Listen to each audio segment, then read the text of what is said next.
He's saying, "Oh, I'm sorry. Do you have a Trump store? It's over. I'm gonna explode it."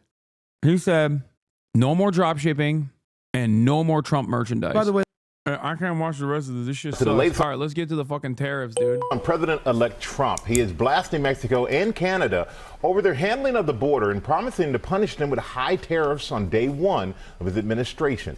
He's also vowing to raise tariffs on China. Our senior White House correspondent, Selena Wang, is at Mar-a-Lago with the latest. Good morning, Selena. Good morning, Michael. President-elect Trump is threatening. Do you think your FBI agent is your fan? You would be shocked with the places in which there are Hasanabi heads. Every day, someone reaches out and tells me something that I truly find to be insane. It is some real, I'm not even kidding, this is some real Tyler Durden Fight Club shit. It is wild. I'm talking like Department of Homeland Security. How the fuck did that happen? I'm talking, I mean, look at the yeah, someone said, I know a Department of Homeland Security guy who loves you. There are people in, there are obviously people that were prominently inside of the DNC that we found out. I was shocked by that. I think post DNC, I'm no longer shocked as much. But sometimes someone will tell me something and I'm like, that's insane. Like a person that I shit on quite frequently that, you know, I don't want to reveal anything, but there are a lot of people who I regularly shit on and their staffers or people that work under them are, you know, constantly watching me. To impose tariffs on America's top 3 trading partners. This would massively disrupt businesses and supply chains. It could also dramatically increase the costs of everything from cars, clothes to oil. Kamala is a Hasanabi head? No, but I mean, Kamala's campaign was, yeah. They were the ones who wanted me to go to the DNC against the DNC's wishes. Let me tell you, it wasn't fucking Jamie Harrison's side of the DNC that wanted me there. This morning, Donald Trump is warning America's neighbors, threatening to implement 25% of... I got my whole team at NASA to love you. Get my brother a job. Please. I want him to work there. You know, before they fucking wipe it out entirely. NASA doesn't pay much? Brother, what the fuck do you mean? You think Marat gives a fuck about the money? Are you kidding me? First of all, let me tell you something, okay? Aerospace engineers don't make as much as you think they would be making. I promise you. It is actually shocking how bad that shit is. And there are plenty of people who probably work in the defense sector and also specifically as like aerospace and mechanical engineers in this chat that will tell you like shit that you would assume is like 300K. Like you'd probably be like, oh yeah, this is like a top of the line experienced engineer. They should be making like 300,000. Like think about that. That is like one of the, like you have to get a higher degree. You have to, yeah, no, they get paid like, if they're lucky, they get paid like 100 grand mid-career. 100K is a low salary. Are you out of your mind?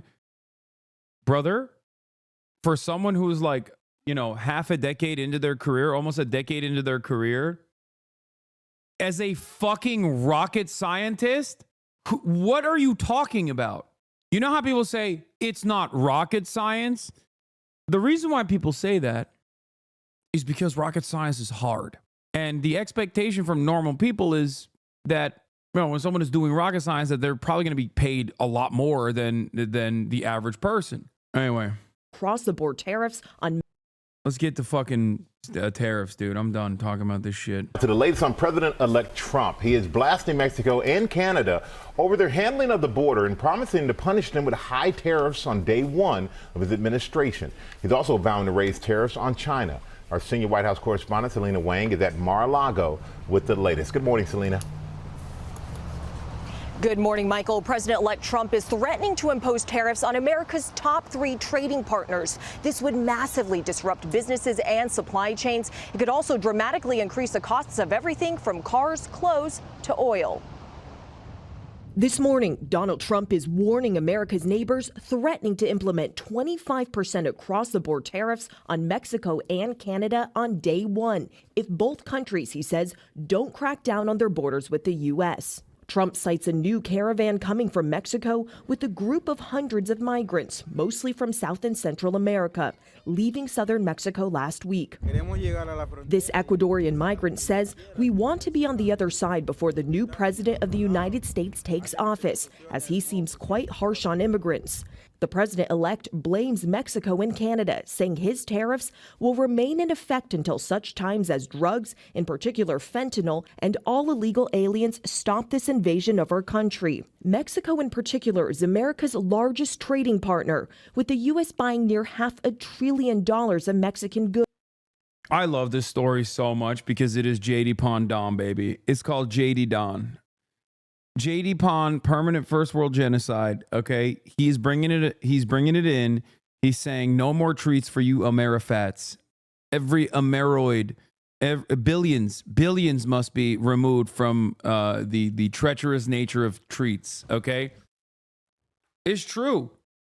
Is JD Pond Don? Is JD Pond Don? He's saying permanent first world genocide.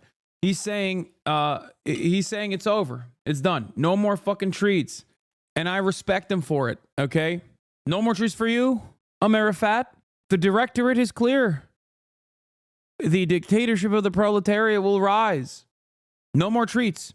Americans must suffer. You like Cheez-Its? You're gonna fucking die, okay? No more Cheez-Its. Goods like computers, cars, and electrical equipment. Tariffs could greatly impact U.S. industries, with some experts warning that Americans could face higher prices on gas, cars, and food, just as inflation has been. He said it's done. Okay?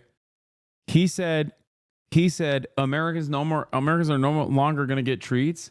I don't want them to get treats. And also, on top of that the most important industry for Trump supporters is what? Drop shipping and Trump merchandise.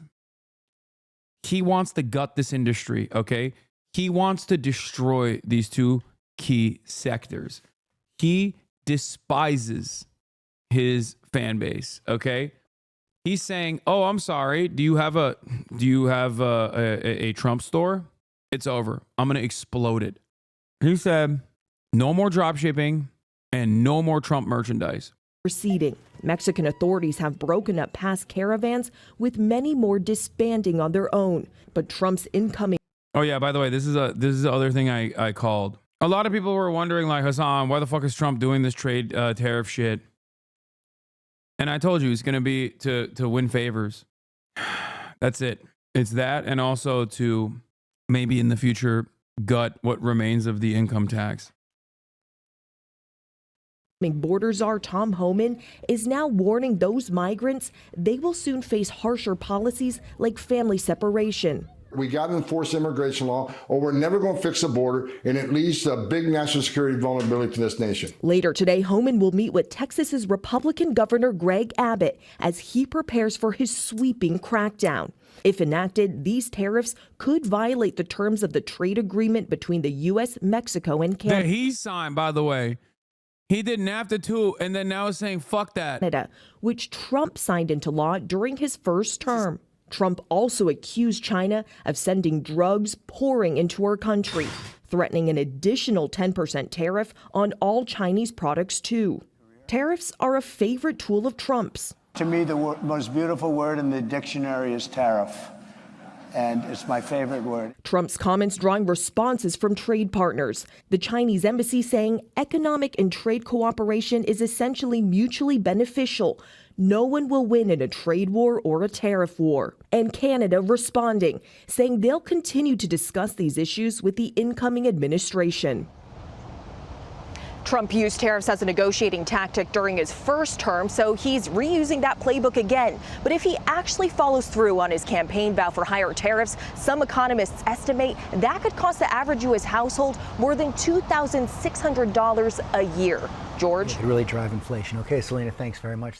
Hey, if you like this video, please subscribe and hit that bell so you don't miss out on any future videos.